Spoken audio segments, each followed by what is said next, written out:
It is a realm of great upheaval, war and bloodshed, wondrous magic, and spectacular marvel. Those who live there know what it is to be afraid. It is a time of monsters and monster hunters. The world of The Witcher is home to many forms of life, but what truly sets it apart are the monstrosities that reside there. Some kill out of hunger, others for pleasure, and still others for more sinister purposes. When people think of monsters, they often think of ravening beasts. But many of these fiendish creatures have capacity for reasoning and logic. That is in fact what makes them so dangerous. That is why you hire a witcher.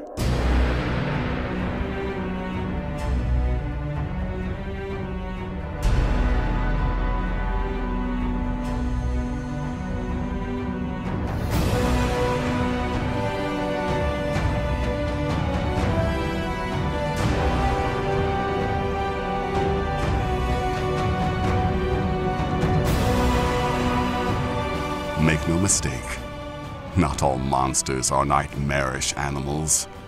Many walk on two legs and call themselves human, elf, or dwarf. They wage war, topple cities, and slaughter the innocent without mercy or remorse. They are what some would call the true evil, the real threat. To best understand the nature of this evil, to best understand the world of The Witcher, one has to go back to the beginning. Our story begins on the continent, which was settled thousands of years ago by the non-human races.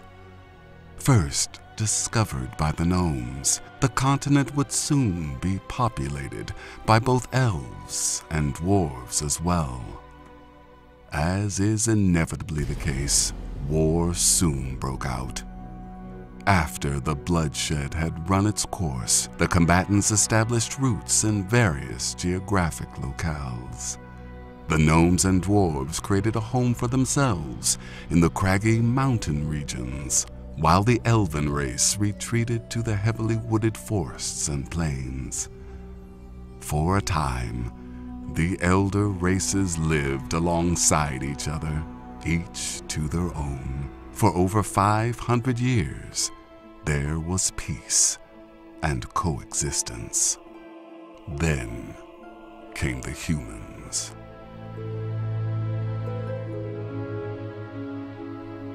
The emergence of humans on the face of the continent changed the balance of power irrevocably.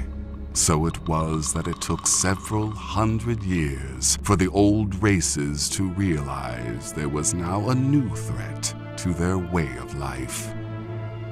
Shortly, humans had conquered the elder races, and man built their civilization on the ruined ashes of dwarven and elven society. The response to this abuse was the formation of the Scoia'tael, rebels and guerrilla fighters who answered the exploitation of the old races with violence, plunder, and destruction. The Scoia'tael used commando tactics, as well as independent squads and lone operatives, to battle the human kingdoms. With the coming of the age of the humans, many legends have been born.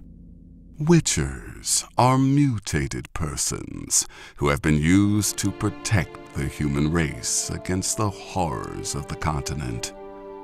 To meet a witcher in battle is a humbling thing. since their conditioning makes them terrifyingly fast, brutally strong, and resilient to the point of near invulnerability. Witchers are chosen as children based on indications of potential. They then undergo training so rigorous, a full 60% of those selected do not survive the process. Taught the finer points of combat, alchemy, and herbalism, Witchers-to-be are subjected to mysterious rituals designed to allow them to use the arcane force of magic. These rituals also grant Witchers greater sensitivity to enchanted items and beings. The art of magic is described as bending the power of chaos to one's will.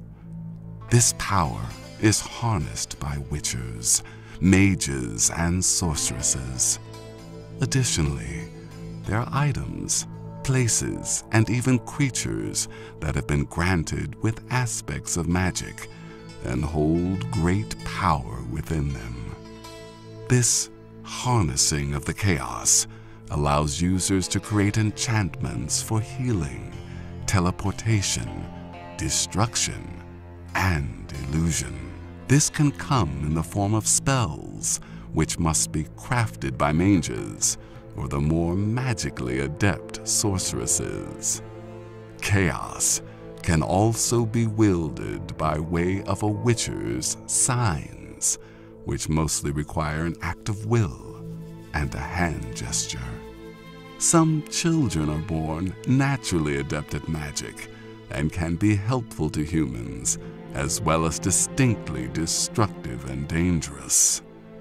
Such beings have given birth to many stories, but these myths tend to be nothing but fairy tales. And for the denizens of the continent, life is far from a fairy tale.